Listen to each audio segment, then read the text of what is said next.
বিহুৰ বাস্তৱিক পৰীক্ষাত পৰীক্ষককো আচৰিত কৰি তুলিছে এছ ইণ্টাৰনেশ্যনেল মডেল স্কুলৰ ছাত্ৰ ছাত্ৰীসকলে কল্পনাটো নকৰা এক অনন্য প্ৰদৰ্শনে সকলোকে মোহিত কৰি তুলিছে।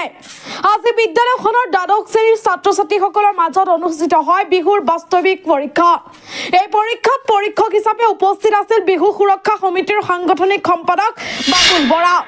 ছাত্ৰ ছাত্ৰীসকলৰ সুসংগঠিত নৃত্য সুৰ তাল আৰু বিহুৰ প্ৰতি থকা গভীৰ আকৰ্ষণ দেখি পৰীক্ষক বাবুল বৰাই কয়, সংখ্যালঘু এলেকাটো এনেধৰণৰ শুদ্ধ আৰু উচ্চমানৰ বিহু প্ৰদৰ্শন দেখা পোৱা একেবাৰে ব্যতিক্ৰম।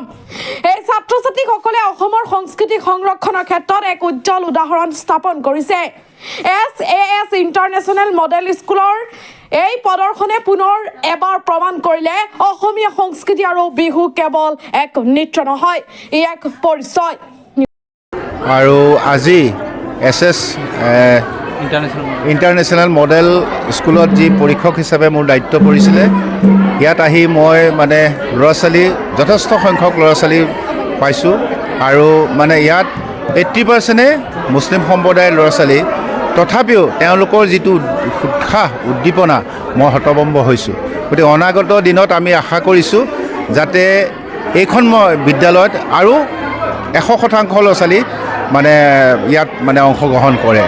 আৰু প্ৰথম কথা হৈছে ইয়াৰ লগতে আমি এটা কথা ক'ব লাগিব, অসম ৰাজ্যিক সংমণ্ডলৰ তৰফৰ পৰা এইটো বিহু সুৰক্ষা সমিতিৰ যুটীয়া প্ৰচেষ্টা যিটো পাঠ্যক্ৰমৰ ব্যৱস্থা কৰিছে, এই পাঠ্যক্ৰমৰ ব্যৱস্থাৰ যোগেদি অসমৰ বিহুৰ যিটো সম্পদ এইটো এটা টনকিয়াল ভঁৰাললৈ পৰিণত হৈছে। আৰু এক নম্বৰ কথা, আমাৰ হোজাই জিলাত মই অহাৰ আগতে ভাবিছিলোঁ যে এইবাৰ সংখ্যালঘু অধ্যুষিত অঞ্চল, ইয়াত বিহুটো যদিও ছাত্ৰ ছাত্ৰীবিলাকে লৈছে, কেনেধৰণৰ তেওঁলোকে আঁকোৱালি লৈছে এইটো কম, কিন্তু ইয়াত অহাৰ পিছত মোৰ যিটো অনুভৱ হৈছে তাৰ ওলোটা ছবি এখন আমি দেখা পালোঁ। গতিকে আশা ৰাখিছোঁ অহা বছৰলৈ আমি যিমান ল'ৰা ছোৱালীক আমি এতিয়া পৰীক্ষাত অৱতীৰ্ণ কৰালৈ পৰীক্ষা ল'লোঁ, অহা বছৰলৈ ইয়াতকৈ যাতে অত সংখ্যক ল'ৰা ছোৱালী বাঢ়ে তাৰ মই আমি আশা ৰাখিছোঁ। হয়, আমাৰ সৈতে এইখন বিদ্যালয়ৰ অধ্যক্ষ হবিবুৰ ছাৰ আমাৰ সৈতে আছে। তেখেতৰ পৰা আমি জানিব বিচাৰিম, যিহেতু সংখ্যালঘু এলেকাৰ ছাত্ৰ ছাত্ৰী বেছি আৰু আজিৰ যি প্ৰদৰ্শন তেখেতসকলে দেখুৱাইছে সেই সন্দৰ্ভত কি কৈছে। আপোনালোকক অশেষ ধন্যবাদ জ্ঞাপন কৰিছোঁ। আপোনালোক ৰাতিপুৱাৰ পৰা 9 বজাৰ পৰা এতিয়ালৈ 1 বজালৈ আপোনালোক আমাৰ লগত আছে। আমাৰ ছাত্ৰ ছাত্ৰীসকলে পোনপ্ৰথমবাৰৰ বাবে বিহু ছাবজেক্টটো লৈছিলে আৰু আমি বহুত আনন্দিত।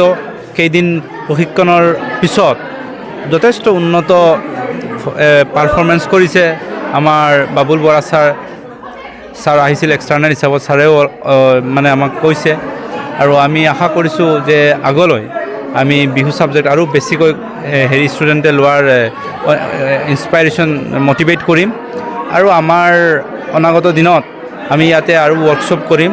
ছাৰে আমাক যথেষ্ট সময় দিছে, আগলৈ দিব বুলি আমি আশাবাদী। এনেকুৱা বিহু সুৰক্ষা সমিতি যদি আমাক সহযোগিতা কৰে, আমাৰ মাইনৰিটি এলেকাত আমাৰ ষ্টুডেণ্টবিলাকে আৰু অনুপ্ৰাণিত হ'ব, বিহু ল'ব আৰু আমি অসমৰ মাজত ইউনিটি আৰু আহিব, আমি আৰু আগুৱাই যাম। সেইখিনি